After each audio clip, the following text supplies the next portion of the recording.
पनावा उनु कर फेरी दीजी पापा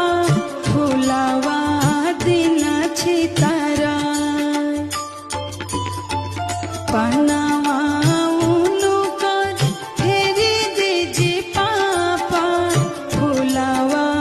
दिन छितारा हमारा के ले पापा का से खिली जाइते साजन लवटी घरे जा अरे हमारा के ले